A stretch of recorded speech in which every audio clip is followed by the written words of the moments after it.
बिस्मिल्लाहिर्रहमानिर्रहीम बिस्मिल्लाहिर्रहमानिर्रहीम। मौज़ूद सामीन और नाज़रीन, आप देख रहे हैं मेरा यूट्यूब चैनल अदब शनास और मैं हूं आपका होस्ट सैयद शुएब हैदर।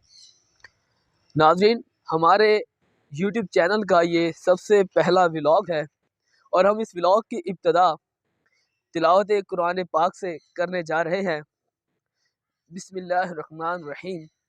कुल हुवल्लाहु अहद अल्लाहुस समद लम यलिद वलम यूलद वलम यकुल लहु कुफुवन अहद। तो नाज़रीन, तिलावत कुरान पाक के बाद हम अपने इस व्लॉग का बाकायदा आगाज़ करते हैं। हमारे व्लॉग का जो आज का मौजू है वो ये है कि एक इंसान औजे कमाल पर कैसे पहुँचता है। तो नाज़रीन, मुख्तलिफ मकतब फ़िक्र से ताल्लुक़ रखने वाले मुख्तलिफ नाक़दीन अदब, मुख्तलिफ अदबा, शुअरा और इस मुतालिक कहते हैं कि औजे कमाल पर पहुँचने के लिए हमें सलाहियत दरकार होती है, जबकि साहिबे इल्म अफराद इस बात को तरजीह देते हैं कि हमें औजे कमाल पर पहुँचने के लिए जिदोजहद की ज़रूरत होती है। अब हम दोनों बातों को अगर मलहूज़े खातिर रख के मद्देनज़र रखते हुए हम ये बात करते हैं कि सलाहियत क्या है।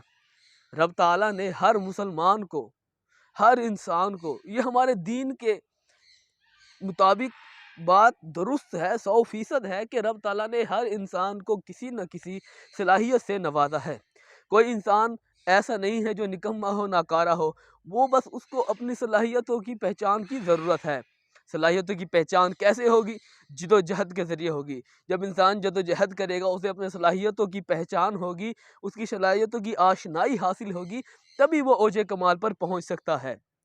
आप एक रोज़मर्रा दुनिया से आप एक मिसाल ले सकते हैं। एक शख्स है, उसे रोटी बनाना आती है, जब तक वो गंदम नहीं बोएगा, गंदम की काश्त नहीं करेगा, उसकी कटाई नहीं करेगा, उसकी पिसाई नहीं करेगा, उसकी आटा नहीं गूंदेगा, उसकी रोटी तवे आग नहीं जलाएगा और तवे पर रोटी नहीं डालेगा, उसको पकाएगा नहीं, तब तक उसको रोटी कैसे हासिल होगी।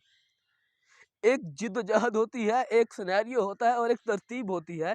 जब तक इंसान उस सलाहियत को बरूए कार लाते हुए, उसके ऊपर अमल करते हुए उससे इस्तिफादा नहीं करेगा, जिद्दोजहद नहीं करेगा, तब तक वो औजे कमाल पर नहीं पहुंच सकता। उम्मीद है आपको हमारा ये आज का लेक्चर पसंद आया होगा। अपनी दुआ में याद रखिएगा। अल्लाह हाफिज़।